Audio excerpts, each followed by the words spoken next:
Matinee show is brought to you by Livogen tonic. थकान और कमजोरी से दे आजादी। क्या हुआ? गाड़ी ज्यादा बड़ी है। गाड़ी?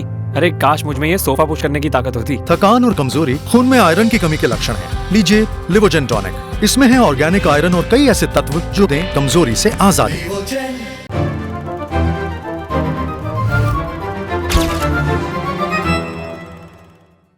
हेलो दोस्तों, मैं हूं प्रतीक्षा। स्वागत है आप सभी का मैटिनी शो में। यह है मैटिनी शो का सेगमेंट कहां गए ये लोग। आज के एपिसोड में हम बात करेंगे एक एक्टर जिनके पिता 3 दशक तक फिल्म इंडस्ट्री में एक्टिव रहे। मां ने 90 के दशक की एक सुपरहिट फिल्म लिखी। इनके नाना के नाम करीब 300 फिल्में हैं, लेकिन ये खुद आज भी सिर्फ एक ही फिल्म से जाने जाते हैं। आज बात करेंगे करण नाथ की, जिनकी फिल्म ये दिल आशिकाना ने और ख़ास तौर से उसके गानों ने उस दौर के नौजवान लड़के लड़कियों के होश उड़ा रखे थे। आपके लिए आज का ये एपिसोड लिखा है हमारे साथी यमन ने। डीके सप्रू बीते ज़माने के यादगार कैरेक्टर आर्टिस्ट। 3 दशकों में फैला फिल्मी करियर।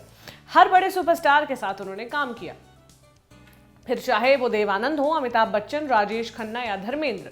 हीरोइन के पिता से लेकर अकड़ू दीवान साहब तक, जुल्मी जमींदार से लेकर जज तक तमाम किरदार किए। 70 के दशक के नामी विलन्स में इनका शुमार होता है। इनके बेटे तेज सप्रू भी पिता की राह पर चले। मोरा, विश्वात्मा और अजूबा जैसी फिल्मों में अपने नेगेटिव किरदारों के चलते खासे फेमस हुए। वहीं इनकी बड़ी बेटी रीमा ने भाई और पिता से अलग रास्ता चुना, राइटिंग और डायरेक्शन का। सैलाब, दिल तेरा आशिक, आरजू, हम तुम्हारे हैं सनम जैसी फिल्में लिखी। साजन जैसी गोल्डन जुबली म्यूजिकल ब्लॉकबस्टर भी रीमा राकेश नाथ ने ही लिखी थी, जो आज के एपिसोड में के केंद्र बिंदु करण नाथ की मां है। रीमा ने शादी की राकेश नाथ से। राकेश नाथ, जिन्हें हिंदी फिल्म इंडस्ट्री में रिक्कू के नाम से पुकारा जाता था। रिक्कू की ही बदौलत इंडियन सिनेमा को लखन और मोहिनी जैसे किरदार मिले। दरअसल रिक्कू अनिल कपूर के शुरुआती दिनों से उनके मैनेजर थे। ये साझेदारी तब तक चली जब तक अनिल कपूर अपने करियर के पीक पर नहीं पहुंच गए। उसके बाद करीब 20 साल से ज्यादा तक रिक्कू उनके मैनेजर रहे। अनिल कपूर के करियर की बेस्ट फिल्में उन्हें दिलवाईं। बताया जाता है कि माधुरी के शुरुआती दिनों में प्रोड्यूसर उनको लेकर कॉन्फिडेंट नहीं थे।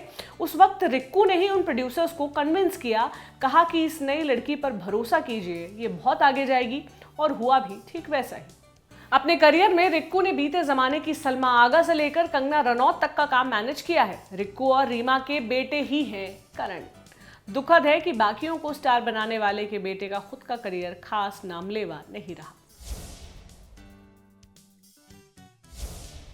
साल 1987 एक फिल्म रिलीज हुई, मिस्टर इंडिया। कहानी थी अरुण की, एक सीधा साधा आदमी जो कई सारे अनाथ बच्चों के साथ रहता है, उनका ध्यान रखता है। एक दिन अचानक अरुण को गायब होने वाली घड़ी मिल जाती है, जिसके बाद उसकी लाइफ की और फिल्म की कहानी ही घूम जाती है। अब जरा उस सीन को याद करने की कोशिश कीजिए जहां अरुण साइंटिस्ट बने अशोक कुमार के घर जाता है। उसके साथ है जुगल, साथ में रहने वाले अनाथ बच्चों में से एक। अरुण को घड़ी मिल जाती है। उस सीन में वो उसे पहन भी लेता है और पहली बार फिल्म में गायब होता है। उसके साथ आया जुगल ये देख घबरा जाता है, रिक्वेस्ट करता है कि मेरे अच्छे अरुण भैया प्लीज सामने आ जाओ। ये जुगल करण नाथ ही थे। बतौर चाइल्ड आर्टिस्ट मिस्टर इंडिया उनकी पहली फिल्म थी। कोरियोग्राफर अहमद खान और आफ्ताब शिवदसानी ने भी बच्चों की फौज में से 2 किरदार निभाए थे, लेकिन कहानी के हिसाब से जुगल का ही किरदार इन सब में सबसे अहम था। वो पहला शख्स जिसे मिस्टर इंडिया का सीक्रेट पता था। मिस्टर इंडिया को जबरदस्त रिस्पॉन्स मिला था। बावजूद इसके करण ने अपना एक्टिंग करियर कंटिन्यू नहीं किया, समय लिया और फैसला किया प्रॉपर डेब्यू करने का। साल 2000 का शुरुआती दौर था। मौसम था रोमांटिक फिल्मों का। नए एक्टर्स और चार्टबस्टर गानों के कॉम्बिनेशन से बनी फिल्में, तुम बिन जैसी सॉफ्ट रोमांटिक फिल्में। उसी दौर में एक और रोमांटिक फिल्म आई, पागलपन। 2001 में आई इस फिल्म से करण ने बतौर लीड एक्टर अपना फिल्मी सफर शुरू किया। उम्मीद थी कि फिल्म चल निकलेगी, लेकिन ऐसा हुआ नहीं। फिल्म को एवरेज रिस्पॉन्स मिला, कुछ खास कमाल नहीं कर पाई। उसके बाद आई उनकी अगली फिल्म, उनके करियर की इकलौती सबसे सफल और यादगार फिल्म, ये दिल आशिकाना, जिसे बनाया कुक्कू कोहली ने। इससे पहले फूल और कांटे जैसी फिल्म बनाकर अजय देवगन को उनका पहला ब्रेक देने वाले डायरेक्टर।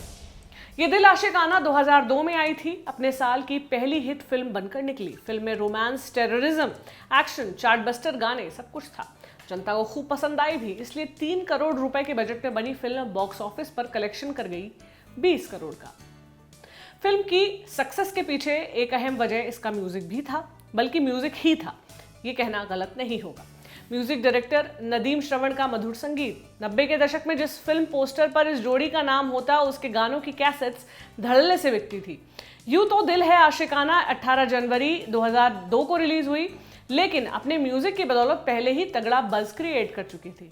खासतौर पर इसके 2 गाने अल्लाह अल्लाह और टाइटल सॉन्ग ये दिल आशिकाना, इम्पैक्ट ऐसा रहा कि आज भी आपको किसी न किसी छोटे शहर में ये गाने सुनाई पड़ जाएंगे। बॉक्स ऑफिस इंडिया के मुताबिक फिल्म के एल्बम की करीब 16 लाख कैसेट्स बिकी थी। करण फिटनेस को लेकर हमेशा से एक्टिव रहते थे। उन्हें अपनी पहली फिल्म पागलपन में भी जिम का बहुत बड़ा हाथ है। दरअसल पागलपन के डायरेक्टर जॉय ऑगस्टीन भी करण के ही जिम में जाते थे। एक दिन करण पर नजर पड़ी, उसी समय अपनी फिल्म के लिए हीरो ढूंढ रहे थे। करण के साथ वो तलाश खत्म हुई, रोल ऑफर किया और करण मान गए। हालांकि करण उससे पहले ये दिल आशिकाना साइन कर चुके थे। वो बात अलग है कि पागलपन पहले ही रिलीज हुई। ये दिल आशिकाना के लिए भी डायरेक्टर कुक्कू को यंग फिट चॉकलेट बॉय किस्म का किरदार चाहिए था। करण इन सारे मापदंडों पर फिट बैठ रहे थे। नतीजतन उन्हें फाइनल कर लिया गया। कुछ तो फिल्म की रोमांटिक टोन और बाकी फिल्म का म्यूजिक दोनों ने करण की इस चॉकलेट बॉय इमेज को और निखार कर सामने आने दिया। पर्दे पर हीरो जितना अच्छा चॉकलेट बॉय, पर्दे के बाहर उतनी ही मजबूत फैन फॉलोइंग। यही उनके केस में भी हुआ। सबको इंतजार था तो बस उनके अगले प्रोजेक्ट का।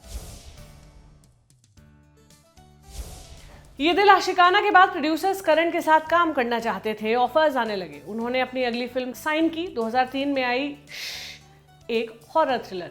इस मल्टी स्टारर फिल्म में करण के अलावा डीनो मोरिया और तनिषा मुखर्जी भी लीड में थे। तनिषा इस फिल्म से अपना डेब्यू करने जा रही थी। 1996 में आई हॉलीवुड फिल्म स्क्रीम से इंस्पायर्ड ये फिल्म बॉक्स ऑफिस पर कुछ खास कमाल नहीं कर पाई। इसे ठंडा ही रिस्पॉन्स मिला।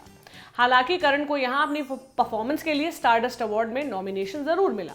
इसी साल करण की एक और मल्टी स्टारर फिल्म आई LOC कारगिल। भारी भरकम कास्ट के साथ संजय दत्त, अजय देवगन, मनोज बाजपेयी, सुनील शेट्टी, सैफ अली खान, रानी मुखर्जी, करीना कपूर जैसे एक्टर्स के साथ बना रहे थे JP दत्ता, जो इससे पहले गुलामी और बॉर्डर जैसी सुपर हिट मल्टी स्टारर फिल्में दे चुके थे।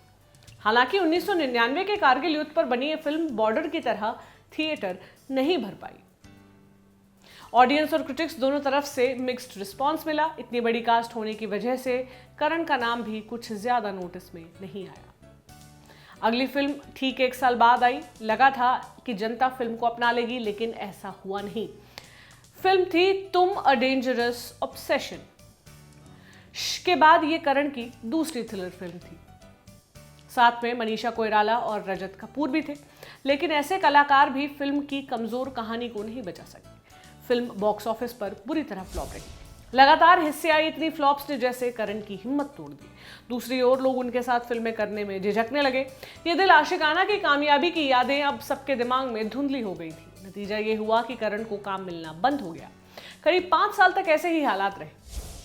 फिर आया साल 2008। हजारों ख्वाहिशें ऐसी, इस रात की सुबह नहीं और चमेली जैसी फिल्मों के डायरेक्टर सुधीर मिश्रा एक फिल्म बना रहे थे। नाम था तेरा क्या होगा जॉनी। करण भी फिल्म का हिस्सा थे। फिल्म साइन करवाने से पहले सुधीर ने उनके सामने एक शर्त रखी कि अपनी जिम वाली बॉडी को लूज करना होगा। उनका किरदार था एक ड्रग एडिक्ट का, जिम से जिसका कोई वास्ता नहीं। करण मान गए और लग गए जिम की मेहनत को रिवर्स करने में। यूं तो फिल्म उसी साल रिलीज होनी थी, लेकिन किसी अड़चन की वजह से डिले हो गई। फिर फैसला लिया गया कि इसे 2010 की शुरुआत में रिलीज किया जाएगा, लेकिन ये भी नहीं हो पाया। हुआ यूं कि किसी ने रिलीज से पहले ही फिल्म के कुछ सीन लीक कर यूट्यूब पर अपलोड कर दिए। फिल्म फिर इस लीगल पचड़े में फंस गई। आखिरकार सब कुछ फिक्स करके इसे 2010 के एंड में रिलीज कर ही दिया गया, लेकिन करण की किस्मत को जैसे कोई ग्रहण लग गया था, क्योंकि ये फिल्म भी उनके करियर को बूस्ट देने की कोशिश में नाकाम ही साबित हुई। राम गोपाल वर्मा सत्या, सरकार और कंपनी जैसी फिल्में देकर हिंदी फिल्म इंडस्ट्री को हिला कर रख देने वाला डायरेक्टर। अगर आप इनकी फिल्मोग्राफी में इनके बंद हुए प्रोजेक्ट्स ढूंढेंगे तो आपको 11 ऐसी फिल्में मिलेंगी। वो 11 फिल्में जिन पर काम तो शुरू हुआ, बस कभी खत्म नहीं हुआ। उनमें से एक फिल्म थी जबरदस्त। रामू का हमेशा से ही न्यूकमर्स के साथ काम करने के प्रति झुकाव रहा है। यही सोचकर 2006 में जबरदस्त बनाने का फैसला लिया। लीड के लिए करण का नाम लगभग तय ही था। जल्दी इंडस्ट्री में बातें तेज होने लगी कि रामू शायद करण को रीलॉन्च कर रहे हैं, वो भी काफी बड़े पैमाने पर। 2006 से 2008 आ गया, लेकिन फिल्म की न्यूज़ अभी भी फिल्मी पेज के गॉसिप कॉलम तक ही थी। मेकर्स की तरफ से कोई ऑफिशियल जवाब नहीं आया। बाद में बिना कोई कारण बताए फिल्म को बंद कर दिया गया। ये पहला मौका नहीं था जब करण की किसी फिल्म का काम बंद हुआ हो। 2002 में ही उनके साथ ऐसा 3 बार हो गया था। पहली फिल्म थी डायरेक्टर रमन कुमार की एथलीट, दूसरी फिल्म थी अमीषा पटेल और ग्रेसी सिंह के साथ, डायरेक्ट करने वाले थे अनीस बज़मी, नाम था दिल धड़के बार बार। तीसरी फिल्म थी आशिकी दीवानगी। आशिकी दीवानगी तो उन्होंने अपनी पहली फिल्म रिलीज होने के पहले ही साइन की हुई थी, लेकिन किसी कारण से ये सभी फिल्में बंद हो गई। करण ने लगभग 10 साल बाद फिर कमबैक किया। 2020 में आई फिल्म गन्स ऑफ बनारस से। ये फिल्म कई कारणों से खास थी। पहला, ये दिवंगत एक्टर विनोद खन्ना की आखिरी फिल्म थी। दूसरा, ये 2007 की एक सुपरहिट तमिल फिल्म का रीमेक थी, नाम था पोलदवन। ओरिजिनल वर्जन डायरेक्ट किया था वेट्रीमारन ने और लीड रोल में थे धनुष। दोनों की जोड़ी ने आगे चलकर असुरन, वाड़ा चेन्नई और आडुकालम जैसी कमाल की फिल्में दी। तीसरा और आखिरी कारण था, फिल्म से सिर्फ करण ही कमबैक नहीं कर रहे थे, बल्कि आंखें, गोपी किशन, खुदा गवाह और हम वाली शिल्पा शिरोडकर भी इस फिल्म से अपना कमबैक करने जा रही थी। हालांकि ये फिल्म 2014 से बनकर तैयार थी, लेकिन किसी कारण से 6 साल तक डिब्बे में बंद रही। आखिरकार रिलीज हुई 28 फरवरी 2020 को, लेकिन ये फिल्म भी करण को मनचाहा कमबैक दिलवाने के लिए स्ट्रगल करती दिखी। ओरिजिनल फिल्म बेहद डार्क थी। हिंदी ऑडियंस के हिसाब से इसे ढालने की कोशिश की गई। नतीजा ये हुआ कि ज्यादातर हिंसात्मक सीन कहानी से उड़ा दिए गए। क्रिटिक्स ने करण की परफॉर्मेंस की भले ही तारीफ की, पर फिल्म को लाल झंडा ही दिखाया।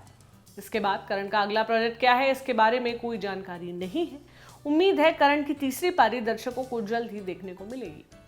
आज के मैटिनी शो में इतना ही। आपके लिए आज के शो की स्क्रिप्ट हमारे साथी यमन ने तैयार की थी।